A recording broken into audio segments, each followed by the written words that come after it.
navatsvairi yadhi yangu ndozviko zvandinechitoona idhuru rinenge rakatourawa kuri risinganaukiwa dai vanhu vachibhurokesa masuwa.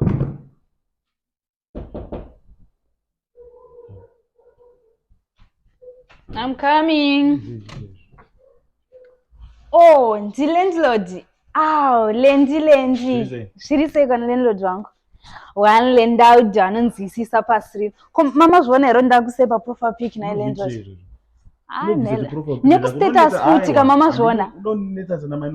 Lenders kani, lendi, land out. Ndenda kwasviba. Enda kupe mari yerent. Unofana kungoisa mari yo nezuro makuseni. Landlord. Aiwa ndipe mari. Already chipinda ikambata. Andisipinda mari yamirwa namainoko. Enda zipinda ikani. Kupinda unodiko iwe. Andisikuda kuona zvauri ndiradza izvi. Ndipe mari. Nenda zipinda ikani titaura. Ndipe mari. Ndipinda kubatsira kuburisa zvako. Auchagara panapa. Ko zvatosvike koko here. Ndipe mari yerent. Ndinoda kuenda. Alright, kwacho. Ndichipe mari yachona. Chitanga tichisiri kudawo zvachiri kuona papa. Aiwa. Chaidzwa stere.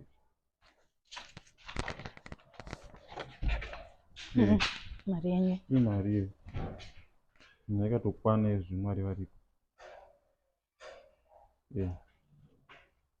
Sangwa chiti chingwa ngwa kuti chikwe ndipinde. Ndanchiti mupinde kupinda kokuti saidi anti mati muda kuendere mai rumba kakumirira enda ikakumba kwenyu ndororo pinde zvino kubvisa ibu pachiprofa pacho muchivaona kudi chenda kumba kwenyu Aso ndinga chindipinde. Aiwa enda kumba kwenyu.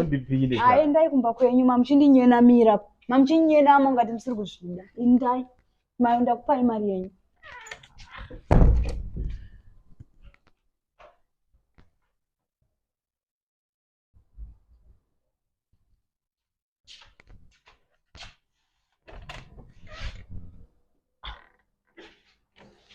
Kwe muchiri pano? Hapana nomuzwa chimunetsa here vana. Like I mean vanhu vanenge vachi musawanze nyaya dzosai mari mupinde landlord titaurana. The choice is yours.